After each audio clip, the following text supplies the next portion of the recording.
welcome to the Twinkle Star Dance podcast. Hi, thank you.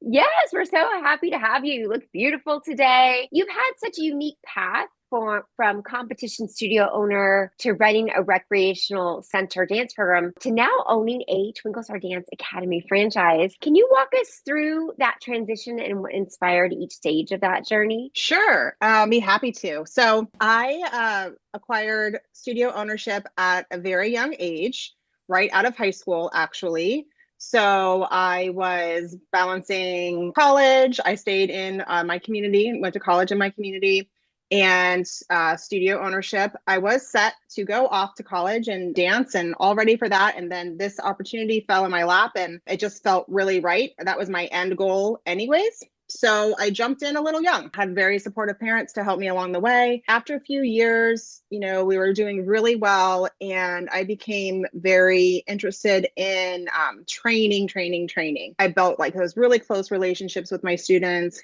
And, before we knew it, we had a 5,000 square foot facility and we were a really heavy competition studio, produced dancers that went on to be professionals and, all this really like quick rewarding stuff of okay, look, it's paying off, it's hard work is paying off, and it was really enjoyable.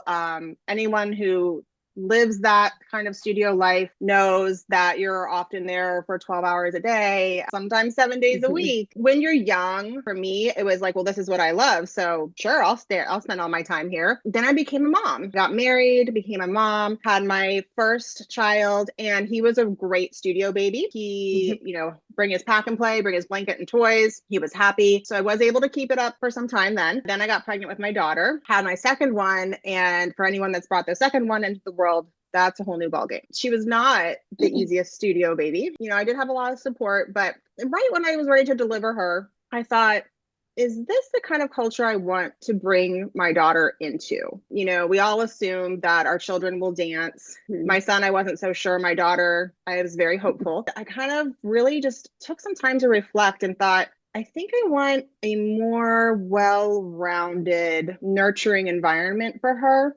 And not to say that environments that compete aren't nurturing. I think there's wonderful things about competition. I think there are much respect for studios who compete. It was more personal for me with knowing what I was about to encounter raising two children, really rethinking the culture I wanted my daughter to grow up in as a dancer. I decided at that time to stop focusing on the competition end of it.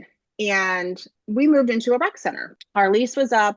I had my hands full. So we moved into a rec center. And that was the time where I was like, for years, I had thought, I want a curriculum. And I thought I would just be the one to create it because I didn't know there was any others out there. My daughter's getting ready to start dance. I get a Twinkle Star Dance postcard in the mail. What is this? So I go online, immediately fall in love with the curriculum. I thought that I couldn't have done it better myself. This is great. Started implementing it. Our numbers started skyrocketing, especially in our preschool programs. It was so easy to hire teachers, train teachers. Parents were happy. Kids were happy. One of my favorite things about it was I always struggled with, well, she took her 4-year-old class last year, and now she has Miss Sally for 4-5.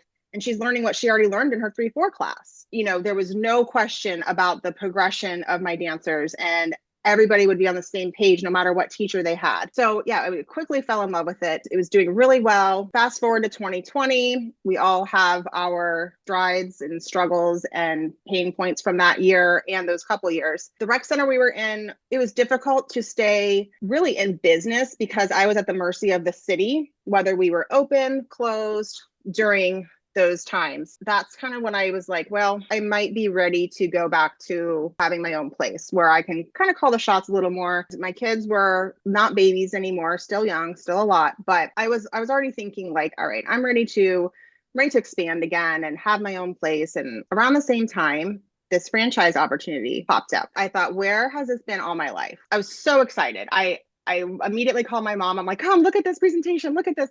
Everything's done. What your walls are going to be, and you're going to use this curriculum. Just, it's all done. And it's so exciting. And what a fresh start.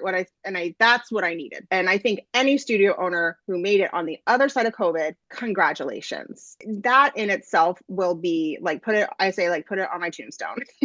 forward to 20, let's see, we signed our lease in 2021, April, opened in August of 21. So we're about to go into our 5th year as a Twinkle Star Dance franchise. I opened in my hometown, which has been great because I can still be very active with, taking my children to and from school. And after we hop off this, I'm going to my daughter's school to watch her play. So it's worked out really well. So that's Stefanie in the last 24 years. Well, that is I a love wonderful that. journey. Yeah. And I wanted to just say, you mentioned you went in young, which, sometimes you can look back at that and think, oh, was that the right decision?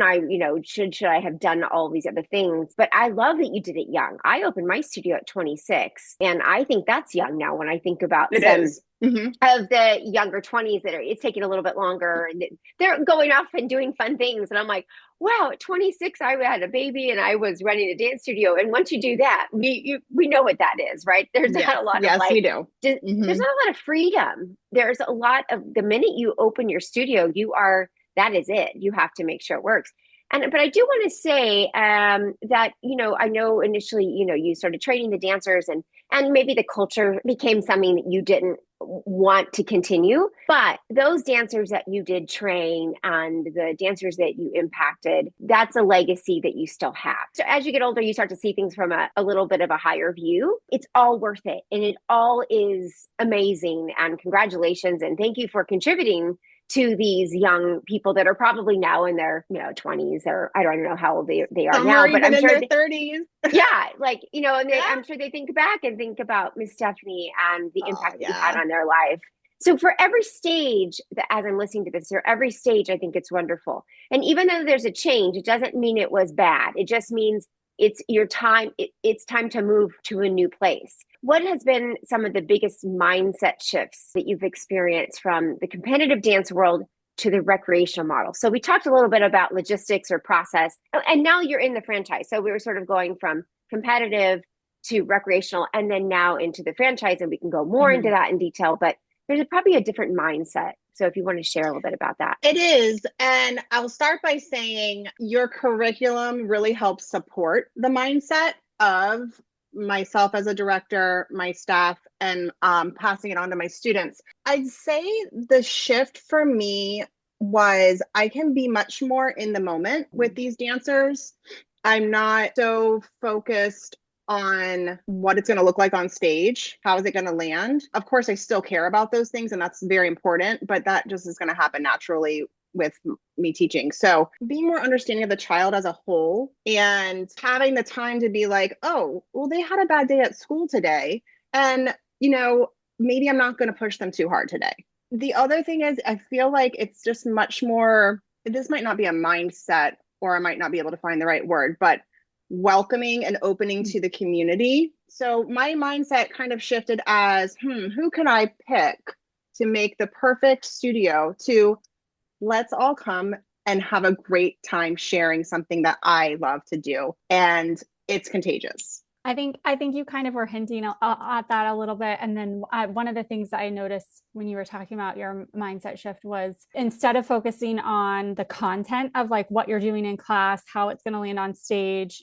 kind of what's coming next in my playlist, that kind of a thing, you have all of that set for you with the Twinkle Star curriculum. And so you're able as a teacher now to focus on the delivery, and you can think a little bit more about like, this kid is more auditory. They need me to cue them with my voice. This kid physically needs me to come over and lift their foot and show them how the shuffle feels for them to get it in their body. And I think that has been one of the greatest tools for me, like teaching Twinkle Star Dance, but then also now training other teachers to teach it. Yes. Is you think it has to be you, maybe as the studio owner or as the teacher that's giving the class. But then once you realize, oh, if I was going to go teach kindergarten, they're not going to say, go teach kindergarten and have a great time. They're going to, you're going to have co-teachers and everyone's that's literally teaching on the my same notes. Lesson plan. Yes. Yeah. And I'm still sweating. I just came from teaching, and the same thing. I have my girl who she can't stand for a very long period of time. Like, I just know this about her. If it's not disturbing the class and she's down on her knees for a moment, I'm going to let her be down on her knees. And like you said, because I'm not running back and forth to the stereo, because I'm like not checking my notes as like, what do I have to do next? Or, oh, now she's crawling and I forgot what we're supposed to do. So now my class has gone haywire. It's okay. She needs her moment. And yes, the auditory thing is huge. I actually cracked a case the other day with a girl crying coming into class. She kept not wanting to come in. And I noticed it was that transition time, A Whole New World was just playing really loud. And I was like, Mm-hmm. what if I turned it down? Her dad's looking at me like, you're crazy. I'm like, trust me, what if we turn it down? And I just play that song really soft now. She's so grateful. It does. It allows you to really work with the kid as a whole because those fundamentals are already there. They're already going to learn how to dance with what is provided in this curriculum. Like I said, I can be a little snobby with, what are we teaching here? Because I want to make sure dancers are learning properly, age appropriate skills, all of those types of things. So that was another reason I went with this curriculum. So now all I have to worry about is putting on the show of the teacher, right? Because we are the entertainers and we have to keep the show going for the 30, 45 minutes. It does allow me that time to not only put on the show, but to dial into each kid at least once during class. That's really great. I love what you said about practice. We are like little child human detectives. It is Yes. true. And when you switch the goal from being sort of like what we're producing, what people will think when they watch it, is this the best dance they've ever seen, to being more child-centered and individual, it really changes the way that we interact with the kids, and the impact, I think, grows. So that's what makes the job even more difficult. If you think about it, you're teaching the class, but maybe that's where the curriculum really helps because it gives you that structure. You're not thinking about, I wonder what I should do next. Instead, you wonder, how can I deliver this to this child to make the most positive impact that I can have? So I see that, as you're saying, the mindset was just really coming from kind of an ego. Not you didn't say ego, but I've been there too. You want to look good, and we were great dancers. So we want to say, I continue being a great dancer through these dancers. It's just another form of living through your child, Yeah. True. True. Yeah. And when you realize that, you go, oh, I can take a step back here. And I like what you said about, the child needs to sit there. If she's, if that's how what needs to happen for that child today, that's okay. She's experiencing that class in her way. And that probably makes you feel, when you go home at night, like you did something positive for the world today. So when we have dinner around the table, which is getting more and more challenging as they get older, but we'll always go around and say our favorite part of the day. And any day that I taught dance, I could not think of a better part. So any day that I taught, I said teaching dance, because it does. And the curriculum helps me have that feeling, because I don't feel flustered. I don't feel overwhelmed by like the playlist, or, where should we progress to after the pivot turns, or, that part is done. I'm in line and agreement with that curriculum. I feel good putting it out to my kids, and we're all happy. We're all having this great experience of interaction, of joy and happiness. And it's the best part of my day. So not only do you impact children and families positively, but you've had amazing success. So let's pivot a little bit to talk about your success and growth. So a few months after opening your first Twinkle Star Dance Academy in Seminole, which I was just there visiting, and it's such a nice area. I loved being with you in the space that we helped build together. But you scaled to 300 dancers in your first year, which is amazing. Congratulations. Thank so you. What do you think contributed to such an early success as an owner of the Twinkle Star Dance Academy of Seminole? I think, number one, the support that I received from you and Paul and Amanda. I mean, you guys were so helpful, so hands-on. I just told this to somebody else talking about the franchise. I said, I could text Tiffany, and not to abuse this power, but I said, I could text her SOS at like 8 o'clock at night. She'll call me, and I don't abuse it. But, you will. The support that I got when we were opening from you all, it was so easy to duplicate. I could train the teachers immediately. Obviously, I can't teach all the classes. So before we were even open, I was, sending them the videos. Here's the training. We were meeting for meetings. They were ready to go. That was really easy. And it spread like wildfire. I didn't realize how, I hoped they were looking for this, but I didn't realize how much they were looking for this, especially coming off the pandemic. But really, anytime is appropriate. People just want their kids to be happy. They want to see them getting out, getting exercise, and happy. I mean, if you think about it, as parents, that's all I ever want for my children. And I'm sure that's all you ever want for yours is you just want to see them happy. And dance makes them happy. Moving to music makes you happy. Exercise makes you happy. It builds confidence. Things like the daddy-daughter dance got people really excited. I remember that first year we had maybe almost 50 dads on the stage. It was so great. We had little things over the holidays and they were filled up. Like we opened up in August, September, but we did the Nutcracker Tea Party. I remember I had like a waiting list for that. And this is all, in part of the Twinkle Star curriculum. I just think we were able to offer a lot of classes because I didn't have to reinvent the wheel as to what I was going to offer in these classes. It's already done. It was literally plug and go. And also, Tiffany, I have to say, you're so helpful with building the schedule to maximize the amount of students that we get at the right time of day. And really, you're really good at fine tuning that. And it is a little different in every area. But I think that was also a big part of our success was that you have that schedule magic hat and, just maximizing that as well. Mm-hmm. But the joy was just contagious and people were just really excited. I think you kind of hit the nail on the head of like when you're a parent and you have a child, you want to see them happy, you want to see them doing something that they enjoy. But I think also that peer-to-peer connection that they get in dance class, because even, sometimes you're picking your kid up from school and you're like, how was your day? And at that point in the day, they're like, whatever. And then you're driving them in the car and you get them to whatever activity they're going to that day. And it's like, when they see, the other dancers like, hey, Sophie, hey, Isla, hey, whoever, and they're connecting to those families, you're like, okay, the like bickering in the car for the 15 minutes, trying to like eat a Subway sandwich on the way here is all worth it because now you're here, you're with your friends, you're doing something that you love and you enjoy. Can you share a little bit maybe how the franchise or like Twinkle Star Dance lent itself to building that community? Because I think that was like a huge impact. For sure. A lot of it starts to kick in after the first recital, the Dancing Holiday Magic. You see these same people every week.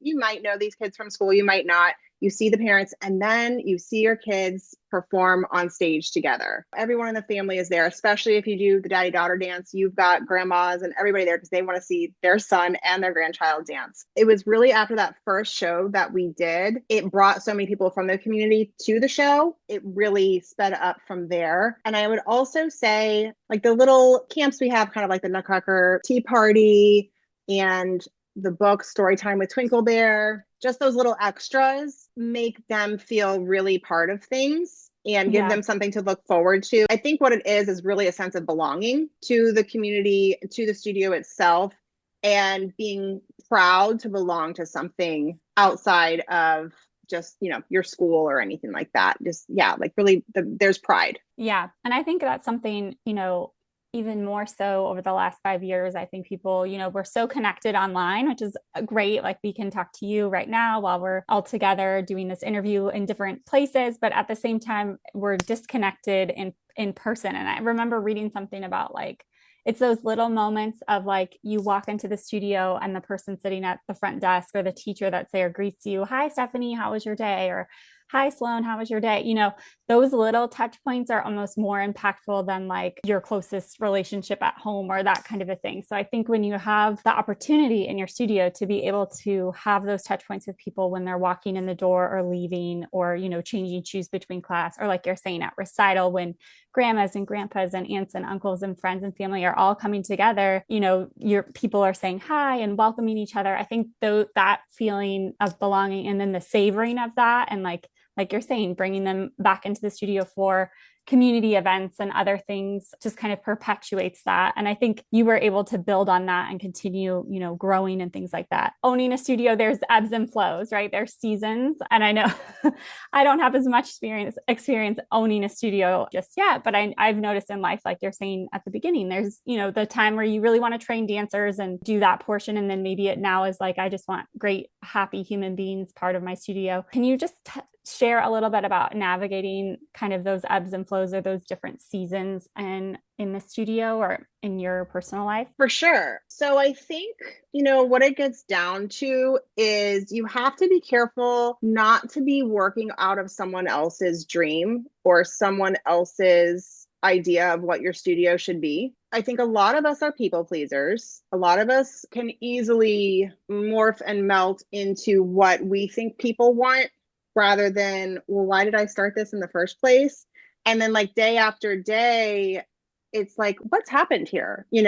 Not to say that that has been my entire journey, because it certainly hasn't. But I feel like when the times that I've made the shift are the times that I really lost myself into my mission. And so I think if I were to tell you starting out, really remember what you want, and what you want is important, and what you want is how you're going to be the most successful. It might hurt some feelings along the way. You're going to lose some staff. You might lose some families. Lose them with love. It is okay. Goodbye. Wish you well. When you do that, you'll get more students. You'll get more happiness. You'll have more fulfillment when you stop trying to please everyone else in your business besides yourself. Who opened the business? Whose name is it? Who's the one paying taxes? Who's the one paying rent? You. Got to make yourself happy first, and then it just trickles down. I absolutely agree with the people pleaser thing. I feel like maybe there's one or two dance studio owners that are not people pleasers, but I have never met I'd them. love to meet them. And no, it's a rare breed. A good and a bad thing. It's a kind of a curse, because it's a good thing for the people that take our love and generosity and don't abuse it or don't take advantage of it. But because that idea of like, well, if I can just make this person happy, then I'll feel better. And okay, I'll make this good for this person. And you realize, wait a second, we need somebody driving the bus. The voice in your head of, oh, should I do this? If you have an idea about, let me do this in my studio. And then you hear this little voice like, oh, but so-and-so would be upset about that, right? It's that voice. You go, where did that voice come from? That's not my voice. So I also like what you said about like send them off with love. It's like failing successfully. It's successful failing. It's like, yes, what is this trying to teach me? You're going to have those ebb and flows. There's no way it's perfect. You go in a certain direction, and as you go, you're going to be kind of pushed in different ways. Someone's listening to this right now and they're feeling like they're being pushed in a certain way because they feel fearful that someone might be upset. You'll go that direction for a while. But then if you get to that point where you're like, I don't recognize this place. When I walk in the studio, I don't feel comfortable in my own studio. Then it's time to, make that change. And you've done that with grace. But there are challenges, and navigating that is hard. And I think one of the biggest challenges is turnover with staff and teachers and things like that. How have you found dealing with that to be? What are your best practices? There are best practices, and I could still get better at it. Having those teachers waiting in the wings, always having people, even if they're just on your sub list, come in, get them trained, have them shadow you. I really, really think the more people that can shadow you as the owner, the better. No one's going to teach the class like you are, except for maybe the people who've shadowed you, but they're going to feel your care and all of that. So doing that as much as I can, even with my current staff, making sure I have shadowed them at least once since they've worked for me in the past few years, but always having backups ready to go. Don't put all your eggs in one basket, because if that teacher could say, I'm getting married and moving to California and I'm in Florida. So, then all of a sudden you're like, you teach 20 classes a week. But if you're always kind of thinking ahead, which is hard to do, but if you're always kind of thinking ahead, getting people in, it is so easy with this curriculum to have people trained immediately. And I don't want this to happen, but I could have a teacher leave this week, and next week I could have someone trained and ready to take her classes because of this system. I also think another piece of advice is, if at all possible, as the owner, familiarize yourself with the entire curriculum, because if you actually cannot find any subs, guess who's teaching the class? That's just a little bit of advice, is always know, or at least try to know, just about everything that's taught in your studio. Because one day when it's all stacked up, it could be you. But my best advice was that always assume people are going to be leaving and start kind of stacking up as best you can. And I feel like you've kind of touched on this already, but would you say there's certain things in the Twinkle Star curriculum or in the franchise itself that have helped you in those rebuilding seasons? Oh, yeah. I mean, the systems completely save you. There can be drama, chaos. How am I ever going to go on with what just happened to me? Oh, I know. It's already here. It's already in place. The beauty of it is you know who you are. You know what you're doing. You know what your message is. So I'm not looking for someone who toured with J-Lo and danced hip hop for 15 years, because that's not the focus of our studio right now. So I'm looking for somebody who is good with kids, first, dance experience second. And that is something that, with becoming a franchise owner, you teach us that, and that is listed there for you. And it gives you the questions to ask, how to hire and what you're looking for and all of that. Yeah, you could be going through a big storm in your life and your personal life and your business life, whatever.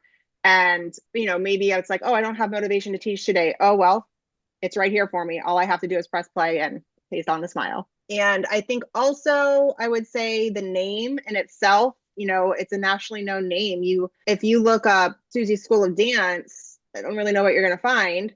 But if you look up Twinkle Star Dance, someone's looking for a job. They're like, oh, this is something big. That was another reason I actually even went into the franchise itself, was because there's validation to it. When I'm hiring people, they know that they can trust me because they can trust the brand. One of the things as I've been interviewing teachers, a few of them have brought up to me like, oh, I've looked up what Twinkle Star Dance is, and now I see them on Instagram. I see the little videos on TikTok, and it actually gets them excited about they come in knowing, classes. Yes, they come in knowing what you're looking for. They're already there and they've already seen it. Then that's a really good sign. And I remember when I was teaching for Tiffany and training some of our teachers on the Twinkle Star curriculum, it's almost like a sense of relief comes over them when you're like, hi, we're so excited to have you be part of this. First things first, we have a Twinkle Star Dance curriculum that you're going to follow. It has video, it has lesson plans, it has the music playlist. And this almost like sense of relief comes over them of like, yes, I want to know what the expectation is, how to meet those or exceed them. And maybe I haven't taught a 2-year-old in my life before, but I have all the tools to be successful to do it. And even I'll speak to I have one of my most fantastic teachers. I'm like, hey, I really need you to teach a couple hip hop classes this season. She's like, I'm like, but just it's all right here. I'm like, you don't have to be the hip hop star, just follow. And she's done great with it. It's already done. The music's already there. Everything's already there. All she has to do is plug in and learn it. And she doesn't have to be a hip hop superstar. Yeah, I'm so glad that this helps people, because I remember actually, as you were saying, with the hip hop, we had what we called the Great Hip Hop Crisis of TDA in 2010. And this is before Show Stars was really kind of a thing. And I was thinking, gosh, that's what I need. And I remember having to buy the VHS or the CDs of can you please just learn this video, So it solves a lot of those problems, because as beautiful as owning a studio is, we are going to have challenges. And I'd like to talk a little bit, you touched on personal storms. There's probably not anybody listening to this right now and thinking, oh, I don't have a problem with work-life balance. I mean, it's just mostly females. We want to please everybody. And so that's also family. But I just wanted to ask you, I heard, your daughter and son also dance at the studio. And maybe you can share a little bit more about being the studio owner and dance teacher / mom and wearing all those hats at one time. Like I said, the reason I really got interested in the Twinkle Star curriculum, one of the reasons was my daughter was 2 years old and I saw, wow, look what she's got 2-year-olds doing. Like, this is what I want for her. So yeah, I taught my daughter. My son started and ended at 2 years old, but he does still participate in Nutcracker. He is my Nutcracker prince. It was really fun. I adore teaching her. Once she hit about 5, it was time for me not to be her teacher. I always wanted to make sure, and I don't know how well I'm doing, I still pray that I'm doing well with this, not to have my goals and aspirations for her as a dancer. I don't want her to feel that. I just want her to love dance. And, of course, as a teacher, I see her potential, but it's just that give and take of okay, push here, but don't say everything that you could say, because then she's going to resent you. Let her take her own journey. And I think that's been really hard for me, because I think people pleasers are also fixers. Just fix. I can just fix it all myself. Luckily my husband has been so supportive with this whole journey as well. I mean, he was at my very first recital. We had been dating for 2 weeks and he helped sell tickets. It was adorable. Everyone's like, oh, he's a keeper. The family is very involved. So that does help with the balance. Really try to make sure that we eat together, even if it's really late at night. But having your daughter in the studio, speaking to that, is really special, really beautiful, can be really hard on them, I will say. Only because sometimes it is assumed that they are getting the best treatment when in fact they're getting the worst. And not in a serious worst way, but if I give you this role, then everyone's going to think it's because you're my daughter. So sorry, you're not getting this role. Things like that. it gets really tricky because I do love and care for each student equally, but some people might not know that about me, or don't know me, don't know who I am and understand how I operate. So yeah, we moved my daughter to a different studio this summer. She still helps teach with me at the studio. She's 11, so she's like a teacher assistant. But no, we moved her to a studio in another county. It has been the most unbelievable surprise of happiness for both of us. She will always be involved in my studio, but she doesn't have to be anyone but herself. She doesn't have to be the owner's daughter. She doesn't have to keep on these false pretenses of, don't freak out in the lobby, you're my kid. You're going to make everybody look bad. Save it. No, don't have these feelings. Don't kind of always having to act in a professional manner because of who she was. She is like loving being just a number, she's getting that authentic experience, earning her spot, and no one knows her. It's really made our relationship so much better as far as her dance journey goes. And it is just the biggest surprise. It's weird and fun to not know what she's learning. It's really cool. I'm loving it. It freed up your relationship to just be the mom. And I know exactly what you're going through, what you have been through, because I had a daughter that also danced all the way through. And what you said, it's hard on them. It is hard on them. And then it's hard on both of you because it's a beautiful thing to have them with you. And I miss having Hallie with me, and then when I moved Jack to Vancouver and Paul and I would go just as dance parents and watch, it was like the most fun we've ever had. I know. It's so great. So I'm really glad for Emerson and for you because these are years. I think she's 11, right? Really crucial years. Yeah, she's 11. She just started middle school. I think it's great. And you don't know. Life makes its turns and twists. And sometimes we just roll with it and go, actually, this is wonderful. Who would have thought? Who would have thought? And work-life balance, I think you're doing a great job. I love that you say that you have dinner each night, even if it's late. Anybody who owns a business or a dance studio, we don't have the normal hours. Like we do things according to when we can all be together. And your kids will remember that. I know my kids remember that, right? So anybody who's feeling if your kids are in activities, that's not happening, right? Especially if they're over the age of like 8. Yeah. Yeah. And then also recitals, you're together, right? So I'm assuming because your son is still the prince. And so it's those things that you'll look back on and go, wow, that was amazing. And it probably will continue. It will. They'll come back. They're in college. They'll come back. It's that thing that you do all together. Sometimes we think, oh, I'm not there for them or I'm being pulled in other directions. But in a lot of families, they have their holidays where those are the traditions, right? So their main holidays, whatever it be, Thanksgiving and the Christmas or the winter holidays, and then maybe they have something in the summer. Recitals are our additional holidays because during COVID, when recital didn't happen, I didn't know what month it was. I was like, it's not June. Because in June, we do this. Thinking about your shows as that different time to be together as a family and create memories is something you need to put on your list of the good things that the dance studio does for you. Yeah. And I will say that to add a little more to the work-life balance, when my husband and I got married, I did already have the studio and he already had his career. And I said, it's really important to me to keep the studio because it's going to allow me to have the flexibility to be home with our kids a lot. So we were able to, I did not have to put them in daycare. They were able to stay with me. We were very blessed to have both sets of grandparents live nearby. So if they weren't with me, they were with grandparents or they were with Paul when he would get home from work. So it wasn't necessarily traditional. I feel like we both got so much time with them with the way it worked out by owning a business where you can create your own schedule. There's some things you can't work around, but there's a lot that you can. And even now, I'm still the one that takes them to and from school, of course, help from grandparents too. But that's the main time I see my son now because he's 14, got a nice 20-minute ride to and from school that it's him and I in the car. And that's where we bond now. So you just got to make it work with what's going on in that season of your life. Gosh, my kids are still pretty young, but I feel Ollie's just now 7 years old. So we're definitely getting to the point where it's like he eats at 3:34 when he comes home, and then we all have dinner very late at like 7 or 8 when they get back from hockey practice. So just so much of what you're saying is really resonating with me because I'm kind of